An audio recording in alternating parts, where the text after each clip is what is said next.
So, we did say that we would cover Warlord traits and psychic disciplines under separate cover. I think probably the way we go with this, we'll read them out. I think the wording of these things is really quite important for a lot of people. So if we read through them and then talk about whether we feel there's any play in them. Okay. Does that work for you, Yeah, James? that works for me. Let's do it. Okay, so the Obscuration discipline, which is from the new Librarian, the Yes. dude, he's thinking The hard. Psychic Jedi. It's got 6 powers, as you might expect. So the first one is Shrouding. Shrouding is a warp charge value of 6, which I think all of the Space Marine ones have 6. If manifested, select an Adeptus Astartes Phobos unit within 18 of the Psyker. So at the start of your next Psychic phase, enemy models can only shoot this unit if it is the closest target visible. It makes a unit a character. It makes a unit a character, but it could make a quite big, chunky, I want to kill that unit a character. Unfortunately, these guys don't seem to have any of those. No. You know, I'm thinking about 15, 16 Blood Claws would love that pack. They would have to be Phobos. Exactly. Right. Exactly. And so it's like all these 3 snipers can only, but we really need to see how these units form in the Codex, don't we? We then got Scryer's Gaze at number 2. If manifested, select another Astartes Phobos unit within 18. Until the start of your next Psychic phase, you can reroll failed hit rolls with range weapons, and enemy models do not receive the benefit of cover. No cover. No cover, but that's not reroll ones, that's reroll all. That's the Bobby G reroll. That's very good. It is potentially very good for units that are away from your castle that might want that. So, for example, the snipers. Or the autocannon gentlemen. The autocannon dudes. People who are not within that envelope of reroll ones to hit and wound from the main characters. I'm going to throw something in real quick here that I noticed and I love. All of these are warp charge value 6. Didn't I mention that? No, you possibly did. I might have missed that, but they're all 6. That's great. It's because we're talking to you rather than each other. Yeah, so I was reading this while you were talking. But they're all 6. That's great. Temporal Corridor. Sorry. Another warp charge value of 6, in case you didn't realise. Select a friendly Phobos unit within 3 inches of the Psyker, super close in. It can immediately move as if it were the movement phase. It can't fall back and must advance. When it advances, roll 3d6 and discard the 2 lowest. You can't use it more than once per Psychic phase, which is an interesting for narrative play thing, because you can only do powers once anyway. But this is a second move. This is a warp time. It's a lot of text. It is a lot of text that says a dude that is within 3 inches of the Psyker can move again and has to advance. And must advance, right. Which means they probably can't charge unless they've got some special rule. Yes. But this is going to allow you to slingshot a unit from one side of the table to another. For sure, yeah. Well, not. So you've already moved and advanced. You've already moved and advanced, and you're going to do it again. You've got it's a very close. That's the problem. Yeah. Is your Psyker. So, this is the ultimate castle scenario, isn't it? You've got your reroll dudes and your Psyker in the middle, and you want to get a unit from over there to over there. Yeah. So they run to the Psyker, and he then gives them some Lucasade sport, and then they run on the next. If you didn't start 10 inches away, then you'd never from the Psyker, then you wouldn't reliably be able to do it. No. You wouldn't want to rely on it more correctly. No. I wonder whether there's some play in whether you did something else in the movement phase, but I can't see that, but there may be. There may be a reason for some other ability that you want to do that, but So, Hallucination. Hallucination, warp charge value 6. Select an enemy unit within 18 and visible to the Psyker. Until the start of your next Psychic phase, subtract 1 from that unit's leadership. Yeah. We see a lot of -1 leadership. Doesn't really seem to make that much difference. Until the start of your next Psychic phase. In addition, your opponent must roll 2d6. If the result is greater than the leadership characteristic, subtract 1 from the hit rolls that unit makes. Until the start of the next Psychic phase.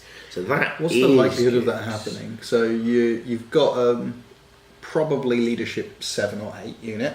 So shall we say 7 after the -1? 7. So 7 after the -1, yeah. So you need to roll an 8+ on 2 dice.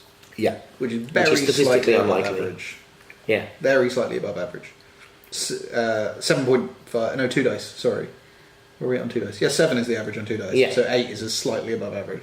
or below average chance of success. Yeah. Slightly above the average So you result. need to roll an 8+, so 45% chance of success. So that's in and of good. itself, It's not as good as any of the psychic powers we've just seen. So I think so if you look at this against something like one of these demon engines or a vehicle that may have leadership 7, pushes that down to 6, suddenly this thing might have some role play. Hitting on 5s, maybe. Yeah. It's a bit too maybe for me. Absolutely. If that spell read -1 to hit for a unit within 18 inches, I'd be all over it. You'd be all over it, absolutely. Yeah. Like so many of these things, the power and size of that unit has a huge impact on how worthwhile the spell is. Oh, for sure. Am I going to take it? Probably never. No, I can't see it.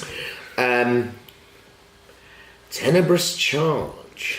Curse. Tenebrous Curse has a warp charge value of 6, what do you know?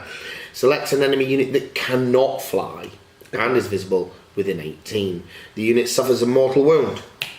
No rolling. Just get a mortal Everyone's wound. got 2 wounds, whatever. In addition, until the start of your next psychic phase, half that unit's move characteristic, half advance and charge. That is going to make it into every list of mine.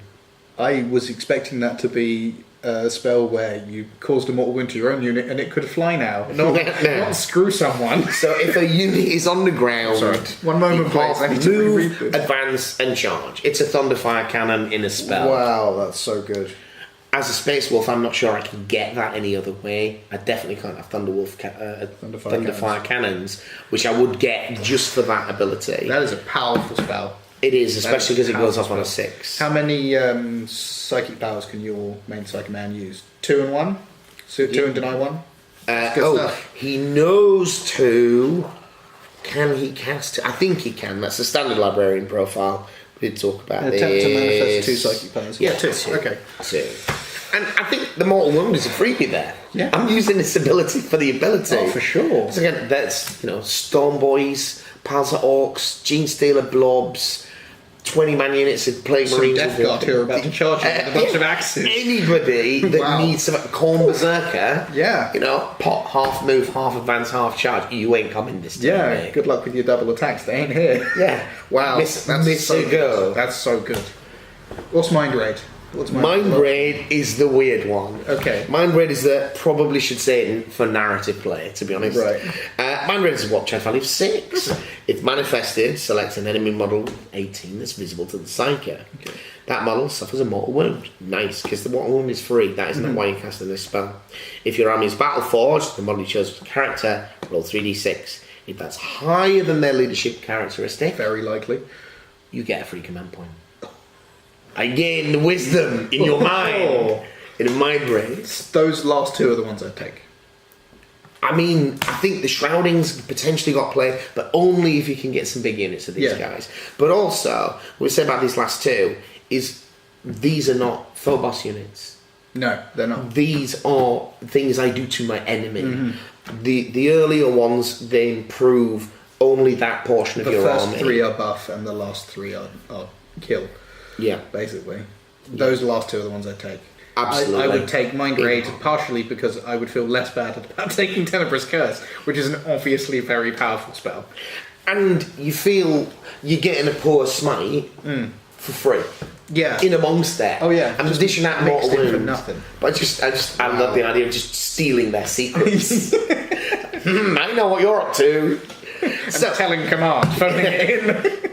Well, he's still trying to decide to do that. That's what the pose is about. What do you think? Who am I telling? So there's obscuration difficult discipline. Definitely got some play for the Space Wolves. And other Space Marines. The shame, I think, is one of the real strengths of the Space Wolf Codex is I have 3 Rune Priests. Suddenly I get access to a lot of buffs. Thinking, I'm not going to have 4. No, you don't really want another one. No. It's not within the battalion either, so... No. I can't see that happening. So let's have a look. Let's have a look at Malefic Discipline. So these aren't all 6. They're all over the darn place. So we have Incursion. So again, this is only basically stuff in this book. It's the Master of Possession. You can't take it anywhere else yet. Incursion has a warp charge value of 7. If manifested, the Psyker can immediately attempt to summon a unit of demons to the battlefield using the demonic ritual ability as if it were the movement phase. When doing so, roll 4 dice instead of 3. The Psyker will not suffer any mortal wounds as a result of doubles or triples being rolled for this demonic ritual. So it's a demonic ritual where you can move first. You move and advance, presumably. Yeah, move and advance first, if you want to, yeah. You can move first. You can use more dice, and you don't have a chance of hurting yourself. So a demonic ritual is free. You don't have to try anything except roll the dice. But if you manage to get the warp charge of 7, which is fairly likely, then yeah, you get to try harder with a demonic ritual. So to me, this reads, do something better I'm already not doing. Well, yeah. So I'm wondering with that, then, you know what I'm saying earlier, whether there's some play on on this summoning. How do the pieces of scenery that some of the Chaos armies have got, do they count as summonable demons? Not that I know of. There's also only one so far, which is Death Guard specific. Well, no, Demon specific, sorry. Right. So, and that isn't summoned onto the battlefield, that's deployed. So. It's deployed by a variety of means. By other means? Yeah. Okay. I think that has a rule on it where it can be summoned. I don't think that's the other way around. It's just the idea of taking something that's going to provide that kind of aura and putting it on the table after your first movement phase. You get to place it freely as a fortification anyway. But that's before you've moved. And then if you're only taking one piece of scenery, do you want to waste a psychic power on it? Oh, yeah. Depends what it does. Depends what it does, but yeah. Yeah, probably. So, but 4d6 is safely, you could summon quite a big unit of something like Zangors or Bloodthirsters. You could easily summon Balakor or Demon Prince or Bloodthirster or something. And so with that move and that advance and then the range that you can summon them at, you could dump turn 1. Yes. Turn 1 Bloodthirster or Zangor Bomb, something like that. Yes. Why would I want to do that rather than my 12-inch movement Bloodthirster? I could just take in my... Because if you don't go first, it got killed. Fair. Yeah, okay. I don't see it. No. I just can't see it. No. I can force it. I just can't see it working well. I think it's worth trying though. I think it's worth looking at. Right, let's move on. So Sacrifice. Sacrifice is number 2. Sacrifice has a warp charge value of 4. In other words, 4. You get it here, ladies. 4. Choose any model within 2 inches of the Psyker. That model suffers a mortal wound. Then choose a friendly Legion Demon model within 18 inches of that Psyker. That model regains D3 lost wounds. So take a wound from whatever you like. Can be friendly, can be enemy. You can eat a cultist, you can eat a space marine. They suffer a mortal wound, and you pass it on to a demon engine in order to recover D3. So we talked about this earlier, but it's actually D3 rather than 1. D3, yeah, I did say earlier, D3. Ah. Yeah. Minimum 1. If that Legion Demon model is a demon engine, it's any demon can regain D3 wounds. Yes. Not demon engine, sorry. But if you take it from a warp smith and give it to a demon engine, it's just flat 3. It's flat 3. Yeah. So that spider can get 5 wounds. Yes, it could. Back a turn. Yeah, if it was near a warp smith and a master of possession and was in combat, you could get back 5 wounds, which is a collection of things that I would see would happen. Quite easily at some point. Right, that's that. Mutated Invigoration. Mutated Invigoration has a warp charge of 7.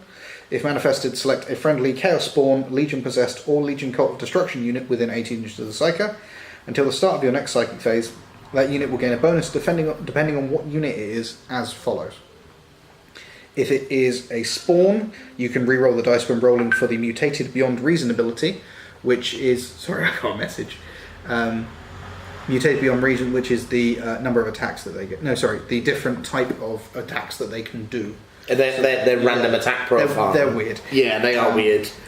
I can't believe that spell is going to make them interesting again already. Not really. If you get a spawn for free, maybe. If you can reroll the dice when rolling for the attacks characteristic for possessed due to their random attacks. That's pretty good. That's not a bad thing. And you can reroll one of the dice when rolling for the strength, AP, or damage characteristic of the Cult of Destruction unit weapons for its flesh metal guns or weapons. So your obliterators and punchy obliterators that I can't remember right now. Mutilators. They can get better. That's about all there is to that one. Again, it's so specific and situational, I just couldn't see myself using it. I can see Sacrifice, and I could see myself playing with Incursion. I don't think I'd bother with Mutated Invigoration unless I was going hard on obliterators. Like if I was really I've got 3 units and 2 of them and I'm going to make this work, that would be when I'd think about taking that spell. I don't think I'd want to bother buffing my possessed because they're already random as units hell. of 2. It's a lot. That's a big investment in a unit. It is. 24-inch range. Yeah. So yeah, possession is the weird one. Possession has an extreme amount of text, but I will paraphrase to the best of my ability. So the armor penetration character of a Psyker's melee weapon, Warp Charge 5 by the way, becomes 2 better. So if it's a -1, it becomes a -3. If you kill an enemy infantry character in the fight phase, you get a free spawn. Which is like 20 points or something. Which is 23. It's a really weird amount. If you, more importantly, destroy an Adeptus Astartes or Heretic Astartes character, you instead add a greater possessed model to your army. So one of those 70-point bad boys is free. I think would be great if it's free. Yeah, and they're a bit funny on this. Some stuff, they talk about tactical reserves you have to pay for, and then other stuff isn't, and it doesn't seem to be that consistent. You can tie the traitors, but only once. Yes. The Orc Boys have a similar rule. Poxwalkers, you can get them, but only up to the original value, unit size. It's a little all over the place. I feel like these units, the unit that you get if you just kill a character, already a difficult task. Get to a character with a wizard and kill it. Is so inconsequential that I can see them just like, it's fine, have a score. I think that there's a lot of, a lot of ifs. You could play 6 games and that doesn't happen. Genuinely the most important part of this spell is none of that. It's the fact that if you destroy a vehicle with that Psyker, it automatically explodes and doesn't harm that Psyker. That's a very important caveat at the end there. Yes, it is. Because didn't he have 4 wounds when we looked? 4 wounds, 4 wounds, 3 attacks. So if you can somehow shank an Imperial Knight with this bad boy, it's going to obliterate their army. A vehicle, so you can blow up a Sentinel. No, Knights don't have a vehicle keyword. I think they do. No, I mean a Sentinel, like an Imperial Guard Sentinel. Yeah. Is a vehicle. You can blow that up for free. I'm just thinking that's only going to do like 1 mortal wound. You can get something big. It's better than nothing. Oh, no, I'm just thinking if you can take the last few wounds off something big in the middle of their army, that could be really catastrophic, but that's not going to happen. So that's got us up to 3 out of 4 spells I wouldn't touch with a barge pole. 3 out of 4. Yeah. Okay. So we're up to the good spells, 5 and 6. So again, that's interestingly, 5 and 6 is where we were. So Cursed Earth has a warp charge value of 7 if manifested. Until the start of the next psychic phase, the invulnerable save of friendly Legion demon units is improved by 1 while they're within 6 inches of the Psyker. Be near the Psyker, have a 4+ invuln. That should just be written on his profile as an ability and cost us, because everyone's taking that. One of your psychic powers is Cursed Earth. If you're not taking that. And interestingly, has that got play with some of the other spells that do that from other disciplines? It Possibly, may have. It may. Can that? The only reason I can think, like Cursed Earth, either is or was a spell for demons that does the same thing. And you can't do it on Thousand Suns specifically. I'm thinking, can you get Magnus down to a 2-up save? No. You can't do this if you're Thousand Suns. Because Legion Demon. Legion Demon. Yep. Except Thousand Suns and Death Guard. Except Thousand Suns and Death Guard, which are Legion Demons. They don't have the Legion parentheses thing, so they aren't Legion. They are. Love that spell. Yes, you that take is a fantastic every spell. time. Yep. And on top of that, there is Infernal Power, which has a warp charge value of 6. If manifested, then until the start of your next psychic phase, reroll hit and wound rolls of 1 made for friendly Legion demon units while they're within 6 inches of this Psycho. So things that hit on 2+.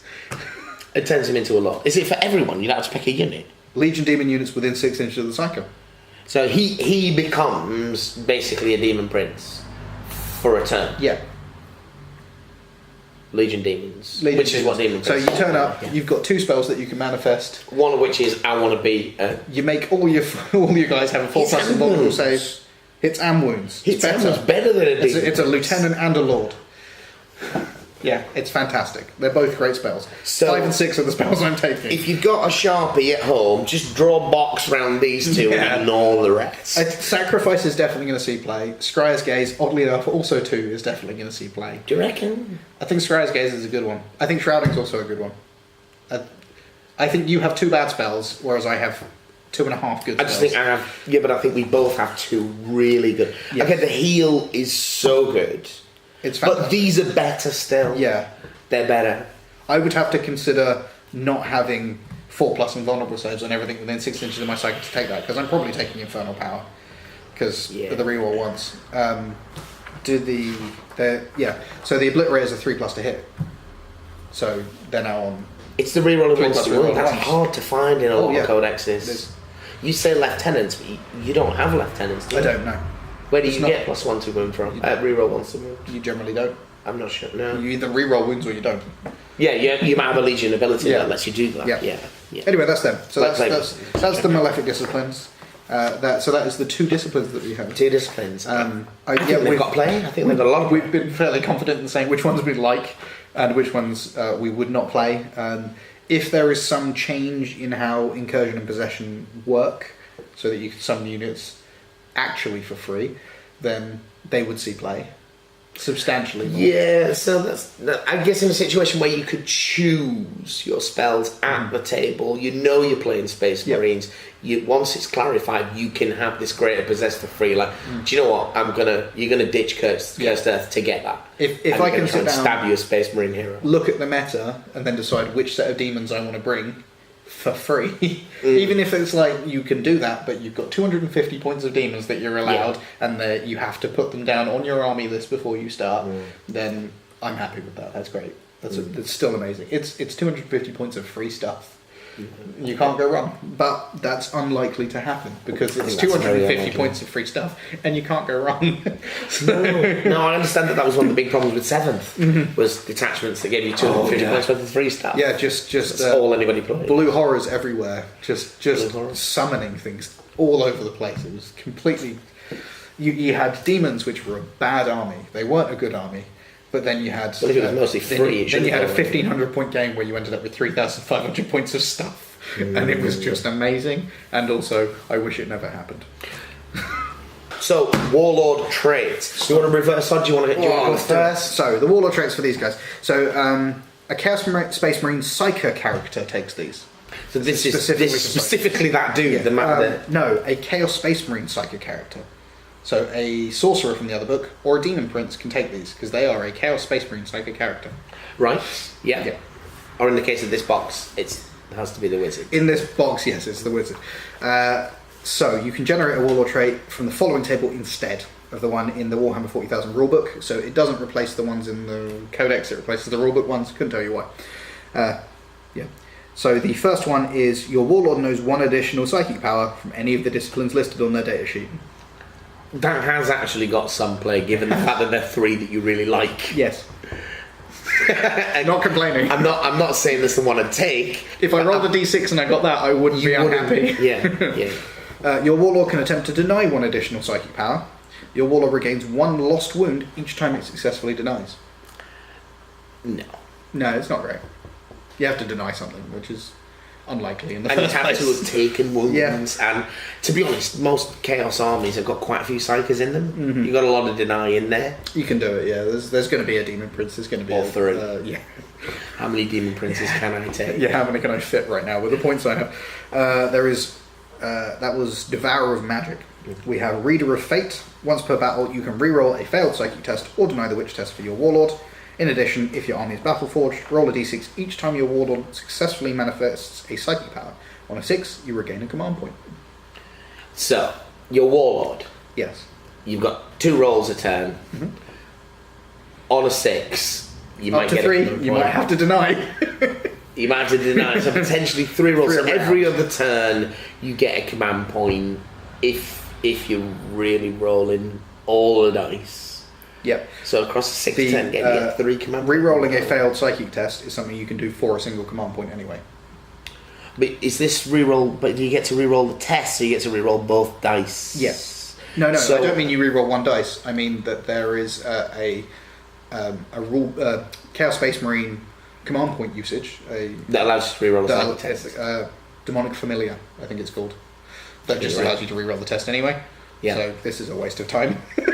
I wouldn't take it. Yeah, because none of these powers that we're talking about are really it's not like an Eldar failing to get Doom off or something. It's like, I need that spell to work because my army is relying on it. If you want to reroll 1 dice, you can do that anytime. If you want to reroll a psychic power, you can do that anytime. Yeah. It's not. It's not terrible. It's not. But that command point, you're getting 2 command points back across the whole game if the dice love you. Yeah. So Infernal Gaze is if your Warlord successfully manifests the Smite psychic power, the closest visible unit within 24 inches suffers mortal wounds instead of 18. So you can... Smite is 24 inches. That's bilge water. It's rubbish, isn't it? Warlord is you can reroll rolls of a 1 when taking a psychic test for your Warlord. That's not bad. It's not great. I mean, you've got some big numbers here, haven't you? You've got 7s and 8s, so it's not... And there's no other plus to the cast. It's just straight re-rolling 1. But they don't seem like they're the kind of powers that are really clutch. No. They're not pivotal enough for you to give up a Warlord trick. That isn't pivotal enough for me to remember. That is also a very real possibility. I probably wouldn't remember Don't that. take any rules that you'll forget. Yep. Demon Bound Power is probably the only good one here. Sounds good. In my mind. The extra psychic power is pretty cool. But Demon Bound Power is add 1 to your Warlord strength characteristic. In addition, you can reroll damage rolls for attacks with your Warlord's force weapon. For the purposes of this Warlord trait, a force weapon is any weapon whose name includes the word force. So if you are specifically playing this book and these missions, then this one guy gets to reroll the damage for his force stave. So there is not an artifact of chaos that I know of which is a force weapon. But I don't care what any of that says. It says add 1 strength to your Warlord. Out of everything you've seen, adding 1 strength to a wizard is... And that says a lot about the quality of these Warlord traits, doesn't it? Of all of these that I can see, the only one I can think of taking would be if it was fluffy. I would take an extra psychic power on like a Zinj Demon Prince.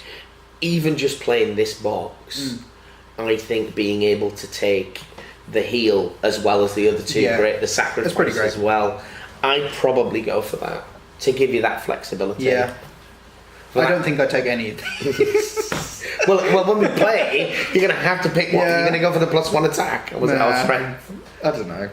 You're going to shank me with... Probably the additional psychic power, most likely. I mean, yeah. They're not that exciting, are they? No, none of these are exciting. When there's... +1 strength on a... No. Could you take that on a Demon Prince then? You could take it on a Demon Prince, but you just got no way to get a force weapon.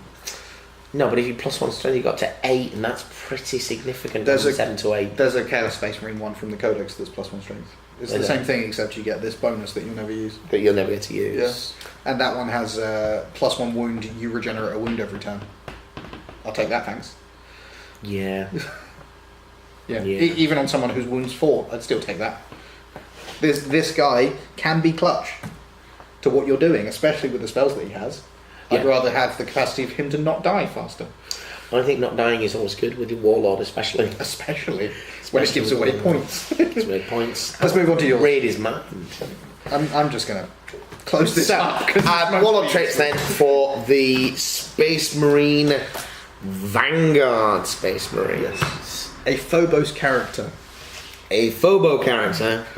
So yours is much more limited than mine. I can have any character who is a psychic and can take a Warlord trait.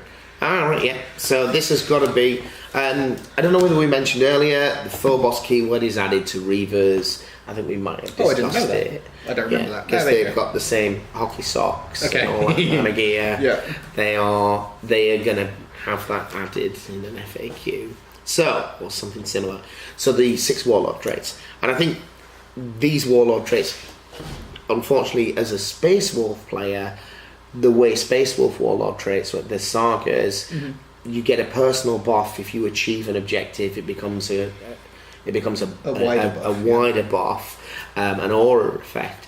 These are intrinsically going to appeal less than those things. But let's have a look. Shoot and fade. Immediately after making a shooting attack, apart from when firing Overwatch, your Warlord can move as if it was the movement phase. If it does, it must advance. So you can take a shot. Now, did he have just the one shot? Was it a heavy weapon? You said heavy 1. Yeah. Was it heavy 1? So actually... Unless you have your Librarian as your Warlord. Or your Lieutenant as your Warlord. Phobos character, yeah, so you could have any of the 3 of them. and that may be different in each of the missions. So the captain's got a heavy weapon. Well, so you don't move, you fire. You and don't then move, you take your shot, and then you move. Or you play the Dark Reap, the what are they called? Those Eldar, we shoot on 3 guys. Dark Reapers, I'm pretty Dark sure. Reapers, is that those that pop out from cover, take the shot, and then do the fire and fade thing, so you don't get shot at? Maybe, but that's not 1 shot or 2 shots in the case of the lieutenant. That doesn't seem significant enough to me. It's it's not called fire and fade, it's called shoot and fade. Which just sounds like someone trying to say shooting phase with a speech impediment. It doesn't really help, does it? We move on to the shoot and fade. I can't imagine taking that ability. No, me neither. Princeps of Deceit. If your Warlord has this trait, then it starts the first battle round, but not before the first turn has begun. Pick up 3 friendly chapter units. So these are not full boss units, these are any chapter units. Infantry though, and you can immediately remove these from the battlefield and set them up as described in the deployment. So this is the redeploy 3 units that we're seeing in some codexes. In some of the new mission packs and chapter approved, where you deploy your whole army, that could potentially be quite useful. I used a similar version of this in 30k in Horus Heresy, where you could only move 1 unit, and I found it insanely good. It was so good. If you set up everything, and then they set up everything, and they go, oh, that's great, you don't have any line of fire over here, and you go, okay, cool, these 3 thud guns have moved over here, and now absolutely. You pick up that unit is your Shadow Sword, or your Castellan, or whatever else. If you're relying on a turn 1 charge from something, for instance, if you've got a deep strike unit that you want to get in, and you need to stop that unit of Lehman Russes right now, and they haven't set up very well, then you move your unit of suppressors so that they can't overpunch you. But if you're playing the new chapter approved missions and you deploy knowing that you're going second, so it's a little wasteful. A little. Your Warlord trait is if you deploy your whole army, and then you move 3 of your units, and then your opponent acts. Yeah, I don't even think that's that wasteful. If you know you're going second and you've set everything up, but they've already set up. They've already set up, and you set everything up, and they're like, okay, this is how this is going to go. And then immediately before their first turn, you go, wait a minute, and then move everything around the table. Oh, you give them 5 minutes to think about it. Yeah, there's a slight psychological draw there. Okay, maybe. And I think there's some play there with that if they have a Warlord trait or whatever, that lets them do that as well. If they're going first. So maybe. Master of the Vanguard, number 3. Add 1 to the movement characteristic of friendly chapter units. So again, this is chapter, not just Phobos units. Whilst within 6 of your Warlord, add 1 to advance and charge rolls. Now, as a Space Wolf, I am quite interested in this. That's very good.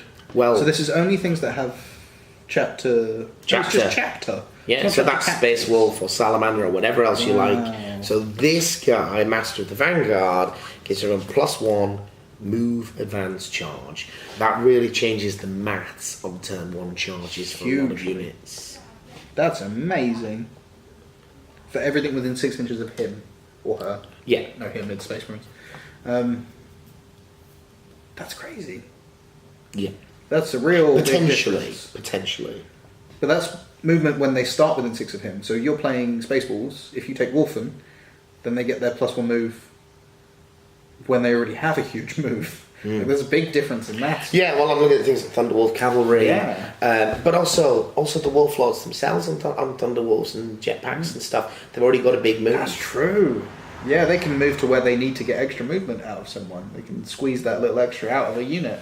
And then +1 to charge rolls. Yeah. If this guy is somewhere with a unit that's deep struck, they've only got an 8-inch charge, and the maths on an 8 to a 9-inch charge is a huge drop. Yeah. It's a big game-changing drop.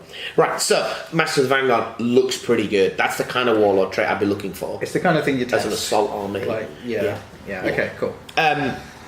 Stealth Adept, and this is just a fluffy one because of the theme. I think your Warlord is -1 to hit. I have tried that on one of the Nurgle Demon Princes can take that, I think. Maybe the Nurgle Demon rather than the Death Guard one. That sounds correct. That's one to hit. Yeah. And I've not found it that game changing. No. And that's a model that spends 4 of the 5 game turns in combat. Yeah. In Demons, that actually works a little better because you can stack it as well. There's a spell that does the same thing. Yeah. And it's pretty pivotal. But this is going on a dude with a sniper rifle. This isn't going on a Demon Prince. No, exactly. I'm saying if I can't make it work on a model like that. Yeah. Target priority, number 5. Instead of shooting you with your Warlord, you can select another unit, a friendly chapter unit within 3, and 1 enemy unit that is visible to your Warlord. Add 1 to hit rolls. Now, this is also very good. So that's like, wait, you lot, shoot him. Yeah. Because they both have to be within... The Warlord has got to be within 3 inches of the unit. Invisible, okay. And it's got to be able to see what is directing that unit to shoot at. But that unit could be a unit of Devastators. That unit, that's this chapter unit. It doesn't say infantry. That could be a Predator. That could be 3 Predators. That could be a Storm Talon, an Astraeus. You know, it could be anything. Add 1 to hit rolls that target that enemy unit. Actually, it does say in the shooting phase. Yes, by that unit on that enemy. Until the end of the phase, yeah. Okay. That's dangerous. If you're playing is. a long fang heavy army, then you can get some good use out of that. Yeah, because the long fangs can choose to re-roll the wounds instead. But this is +1 to hit as well. This is not re-rolling hits. This is +1, flat +1 to hit. Can be quite significant, maybe for triggering some other abilities. And number 6, Marksman's Honour. Damage characteristic of the ranged weapon of your Warlord is increased by 1. In addition, you can reroll failed hit and wound rolls for shooting attacks made by your Warlord. Doesn't apply to grenades, but does apply to chapter relics. Okay, so we do have a Stormbolter chapter relic, but these dudes don't seem to be able to take that, and it's got to be a Phobos character. So it's not that. +1 damage. Why would reroll these hit guys and not be able wounds. to take that? I think both of these are plugins to our codex. It's like, here you go, have this in your codex. Because this Warlord trait can only go on a Phobos character. I'm pretty sure you can still take relics and things from your respective codex. Oh, I can, but I can't take a Stormbolter on any of these models to upgrade it to a relic. Oh, now I get you. Sorry, Right. sorry. I'm thinking, Yeah, I didn't remember that part of the rule. That's the bit that was missing from the puzzle. Right. So I think Master of the Vanguard, for the way I'm hoping to play these Space Wolves. And I think I'm hoping to play these Space Wolves all wrong against you. Yeah. Because you want to fight me and I'm going to try and fight you. Which this army is really not designed to do. But I do like that for an assault heavy. I can't see a single Warlord trait I'd consider in this book. I can see 2 there. I would definitely think. Yeah, the target priority I think is circumstantially for a kind of rocking at the back, directing the big weapons or whatever. Even if it turns out that there's some incredible Phobos-specific war gear that's going to get released in the next book, like there's same as I've got like Emperor's Children have a relic and World Eaters have a relic kind of thing. If you have a Phobos relic that's like a super good sniper rifle, I can see Shoot and Fade. It'd have to be amazing. It would have to be amazing, but I can see myself using it. Any of these, I can't see myself using. You're gonna improve your force weapon. Oh, fine, thanks. You mean outside of this box? Outside of this box, I wouldn't use any of these. I mean, I think inside of this box, in certain missions, that shooting fade might well be a thing. Arch Sorcerer, I can see. Yeah. Just like as a consideration, but I still don't think that's as good as half the ones in the Chaos Codex, and the ones in the Chaos Codex are famously bad. So I just can't see it. Anyway, that's my review. I can't see it, but these are good. I like the Space Marine ones. I think that they're decent. Notably good. They're decent. It has to be a Phobos character, so it's not like you're going to take a Chapter Master until Chapter Masters have Phobos armor available to them, which could be a thing. So when we play this, when we're testing out the missions in this box in next week, assuming we get the painting done, we will. We will. Are we going to roll randomly for this stuff? Yeah, go for it. We're just having a laugh, man. We're just seeing how this mission plays out. If you just played this box with no prior knowledge or experience, so let's dice for this stuff. I'd be happy to. Because I've got some dice that only roll 5s and 6s, you see. So have you? No. Nice. I'll use them too. Damn it! Yeah, no, I can see it. There might be some feel bads there, considering we're only playing 3 missions. Is my only thought. If you end up with 3 missions and every time I end up with possession and I don't know how it works. I suspect that these missions are so horribly imbalanced. I think we can go with narrative play. It's narrative. It doesn't. Yeah, that's fine. I'll bring my entire box of demons. We'll have to see from how glossy and shiny the book is that I've not spent a huge amount of time reading this yet. I have seen that the first mission looks really like a kill team mission where you've got to try and creep past you. Yeah, and you're all bimbling around like idiots. That's pretty much it. Until you roll a 6. We'll go through those next week though. We'll sit down and we'll do before the mission, and then it might take us a couple of weeks to get through these missions because we are filming these in our own time. In our own time, as opposed to in your time. In your time. So yeah, I'm looking forward to this greatly. I'm looking forward to seeing that spider with a giant pink belly. That's what's going to happen. Yeah, it's going to have a big old pink butt. See, I've already put my base coats on, so James can still change his mind. I have also put my base coat on because most of the... Oh, yeah, that's true. That's true. Right, thank you very much, everybody. You've been fantastic.